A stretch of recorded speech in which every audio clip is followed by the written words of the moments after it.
Iriwe neza, nizere ko umeze neza. Twongeye kubaha ikaze hano ku muyoboro TG Rajah Onebu Creative, nk'umuyoboro ubagezaho amakuru atandukanye haba ku ma scholarship ndetse no ku yandi mahirwe aba ari hano around. Nkuko twababwiye rero, twebwe inshingano zacu no kubarebera ahantu hatandukanye hari amahirwe ashobora kutugirira akamaro, asigaye tukabahuza nayo, namwe mukaza kugira iki kwirwariza.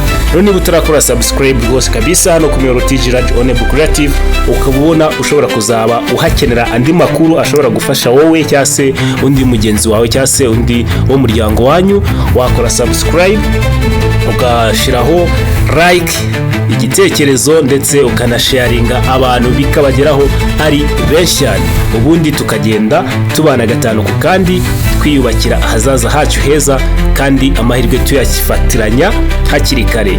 Rero nk'uko mubibona hano turi kuri website ya AHSU, ariyo Africa Health Science University, nka kaminuza yashinzwe mu myaka 2 ishize ku bufatanye n'ibitaro bya King Faisal Hospital, aho traininga kuba abantu biga ibintu bijyanye na midwife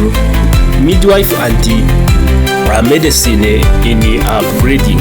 So hano tugiye gufokasinga cyane kuri iyi call for application for Bachelor of Science with honors in midwifery, aho ari full funded scholarship. Rwose ano mahirwe niba hari umuntu muziranye, ushobora kuba wowe urimo urareba ino video ubona ntacyo uza kumaza aya mahirwe, ariko rwose kabisa gerageza aya mahirwe uhite uyarangira, undi muntu ushobora kuba muziranye cyangwa se wowe uhite ukora application nusanga ari wowe bireba. Rero tugiye kubabwira neza ino scholarship, tubasobanurira buri kimwe cyose n'icyo usabwa kugira ukore application.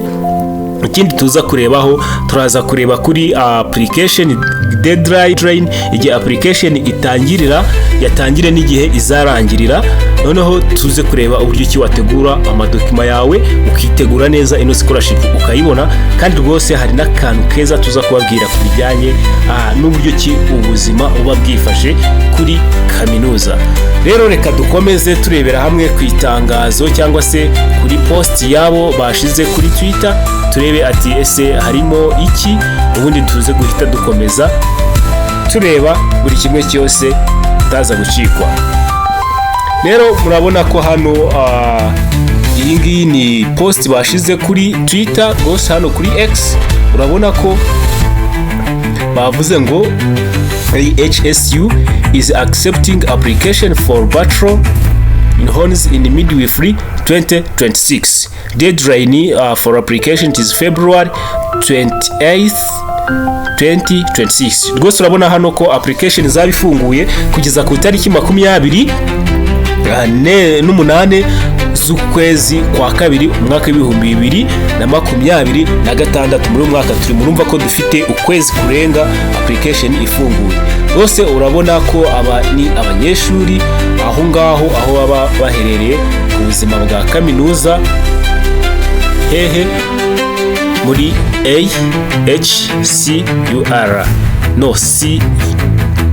Africa Health Science University. Rero urabona yuko hano tudatinze turaza gukora Zoom, dukoreshe Zoom, turaza kuba twitegereza neza iri tangazo, turaje turirebeho neza, turebe ibijyanye na deadline, no turaza turebe na benefit. Ese umuntu uzakora application bakamufata ni ibihe bintu bidasanzwe cyangwa se nize benefit azabona ubuzima muri kaminuza uzaba uhagaze gute? Rero iri tangazo tuje kugira turebe neza. Hano urabona dufite call for application Bachelor of Science with honors in midwifery, Africa Health Sciences University. Urabona ko ni academic ya 2026-2027, ni ukuzatangira muri uyu mwaka, abazatangira uko nyine bagasoza mu mwaka uzakurikira. Noneho usabwa iki kugira ngo ukore application? Aka kantu niko tugomba gutindaho tukanabyitaho neza, kuko ano madokima uyateguye neza nimuhesha amahirwe yo kubona scholarship uko yabyifuje. Hold an level high or high school diploma obtained within the last 2 years. Ubu ugomba kuba ufite diploma yawe wakuye muri senior 6 mu myaka 2 ishize, maybe warasoje 2024 usubira hasi, wahita ukora application. Have at least 2 principal passes, 1 in biology, ugomba kuba ufite 2 principal passes, aho muri biology ugomba kuba ufite letter A or B, and the other in chemistry aho ugomba kuba ufite A, B or C, and at least subsidiary passes A or D. Ubwo ni ukuvuga ngo ushobora kuba ufite biology ufitemo A cyangwa B, chemistry ufitemo A, B, C, noneho mu mibare geography, physics nawe ariya ahandi twigana na biology and chemistry ukaza kuba ufitemo letter A, B, C, D.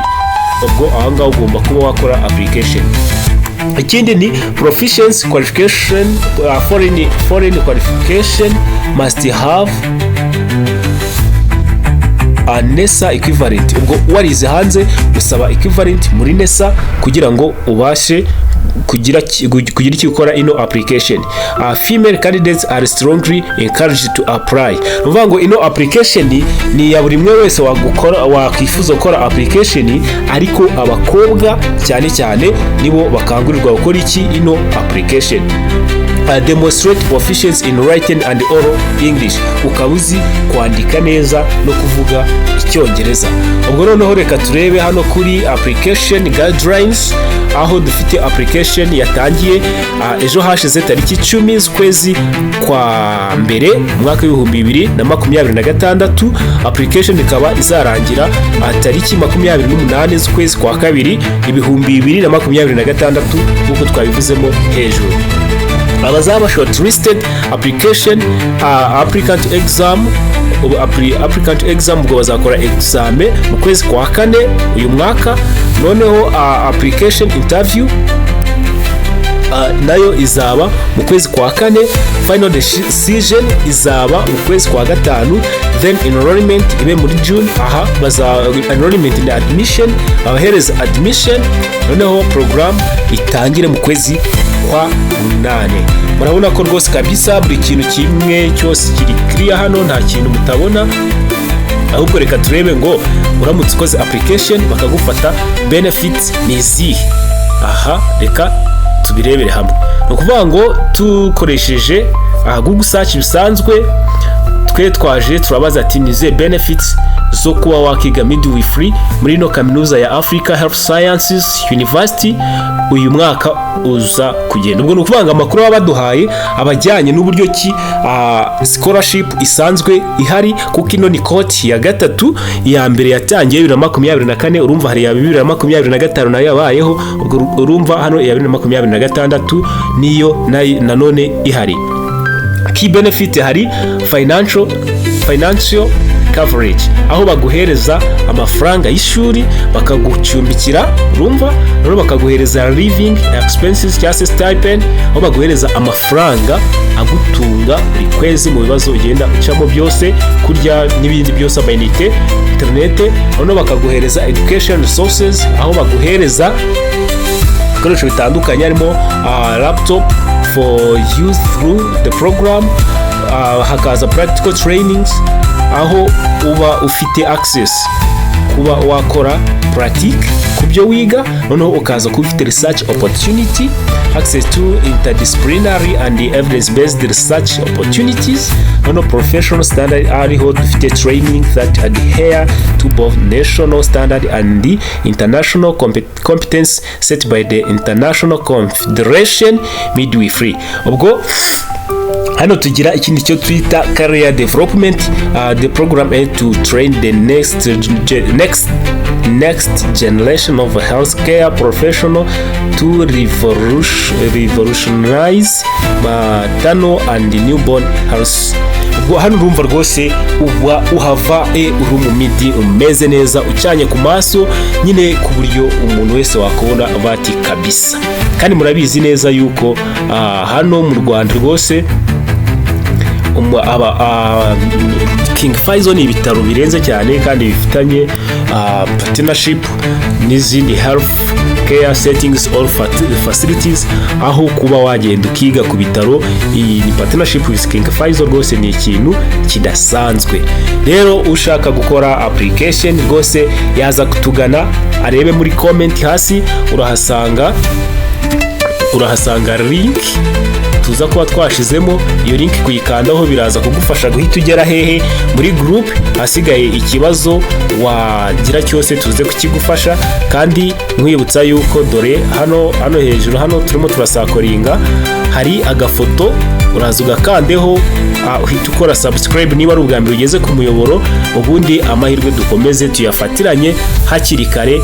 Mukomeze mugubwe neza. Yari Onebu from TG Rajah, Onebu Creative. Nizeruko ano mahirwe tugiye kugira kuyabyaza umusaruro rwose hakiri kare, ntaducike. Kandi niba ari umuntu muziranye rwose ntutume aya makuru atamugeraho, kandi ngamugerereho ku gihe.